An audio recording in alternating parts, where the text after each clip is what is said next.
میں کہوں ہمارے بانی پاکستان قائد اعظم محمد علی جناح کا حضرت تھانوی سے بڑا قرب، بڑا پیار، بڑا تعلق، بڑی شفقتیں اور دعائیں کو حصول کا معاملہ رہا ہے۔ حضرت تھانوی رحمۃ اللہ علیہ کو جھانسی کے الیکشن میں جب قائد اعظم کی مسلم لیگ الیکشن لڑ رہی تھی جھانسی میں، تو قائد اعظم نے انہی کے پاس خط لکھ کر ان سے تعاون کی درخواست کی تھی۔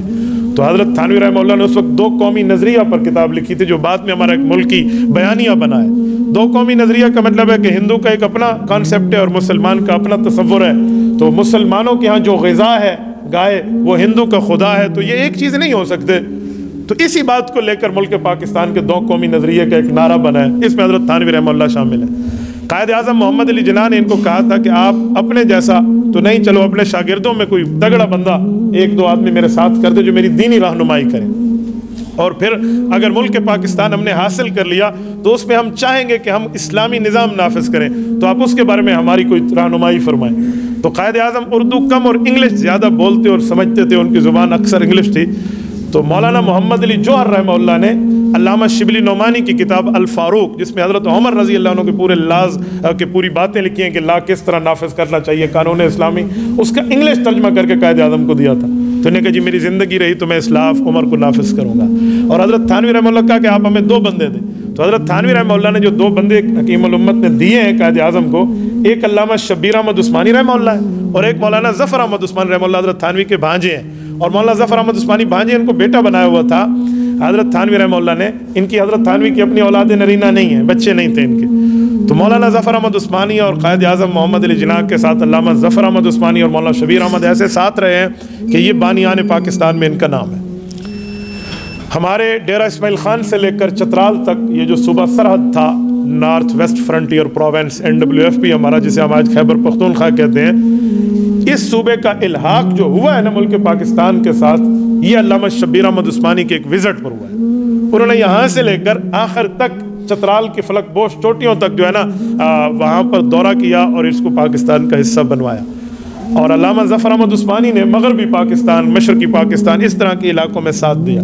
اور قائد اعظم محمد علی جناح نے ان کے ساتھ پورا تعاون یوں رکھا کہ جب پاکستان بن گیا تو مشرقی پاکستان ڈھاکہ میں اور مغربی پاکستان یہاں کراچی میں جو پرچم لہرانے کا وقت تھا، تو قائد اعظم نے کراچی میں علامہ شبیر احمد عثمانی کو دیا پرچم، اور وہاں مولانا ظفر احمد عثمانی کو دیا، جنہوں نے 15 اگست 1947 کو یوم آزادی کے ایک دن بعد پرچم لہرا کر تلاوت کی، ترجمہ کیا اور دعائیں خیر کرائی۔ اور قائد اعظم نے وفات کے وقت یہ وصیت کی تھی، ان کے عدنان جو AD کانگ تھے، ADC، وہ کہتے تھے کہ قائد اعظم نے مجھے کہا کہ جب وہ کوئٹہ میں تھے زیارت میں، وہاں جو ہماری قائد ریزیڈنسی ہے وہاں سے کال کرائی لینڈ فون کے ذریعے کہ علامہ شبیر عثمانی کو کہ ان دنوں میں کراچی میں رہیں، سفر میں نہ جائیں، کہ ہو سکتا ہے میں دنیا سے رخصت تو جاؤں تو میرے لیے جنازے کی دعائیں مغفرت انہوں نے کرنی، تو جنازے انہوں نے پڑھایا۔ تو آپ اندازہ لگائیں حضرت تھانوی کے ساتھ قائد اعظم رحمہ اللہ کا کتنا تعلق رہا۔ اور پھر حضرت تھانوی کو جب دعا کی درخواست اور بندے لینے کی بات کی تو حضرت تھانوی نے فرمایا میری 3 شرطیں ہیں، میں پاکستان کے لیے تعاون پہ تیار ہوں 3 شرطوں پہ۔ نمبر 1، آپ کا سر ننگا ہوتا ہے تو آپ اپنے سر کو ڈھانکیں، آپ اپنے سر کے بارے میں جو ہے نا سنت کے مطابق کوئی ترتیب رکھیں اور سر کو ننگا نہ رکھیں۔ تو قائد اعظم نے بات مانی۔ حضرت تھانوی رحمہ اللہ سے کہا کہ اگر آپ میرا سر ڈھانکنے کی سنت کی بات کرتے ہیں تو پھر آپ میرے اوپر احسان کریں، مجھے اپنی کیپ عطا فرمائیں۔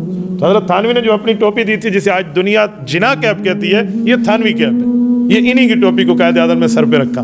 اور پھر حضرت تھانوی نے دوسری شرط لگائی کہ یہ 3 پیس چھوڑیں، شیروانی پہنیں۔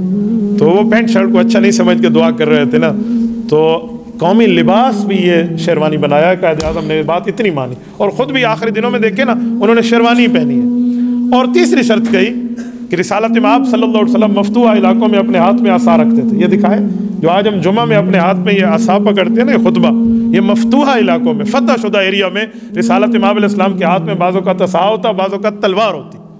تو یہ عصا رکھنا یہ سنت ہے، تو آج تک اسے جمعہ کے خطبے میں رکھا جاتا ہے۔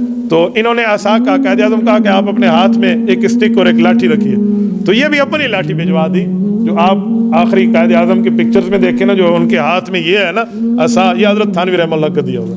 تو اس شرطوں پر انہوں نے دعا کی ہے، اور پھر آج پاکستان کا آپ صاحب کے سامنے ہے۔ لیکن 1943 میں ابھی زندگی کی 82 بہاریں دیکھی تھی کہ حضرت تھانوی رحمہ اللہ کا انتقال ہوا ہے۔ وہ ملک پاکستان کو اپنی آنکھوں سے نہ دیکھ سکے، لیکن ان کی دعائیں ہیں کہ آج ہمیں سلطنت خداداد اللہ رب العزت نے عطا فرمائی ہے۔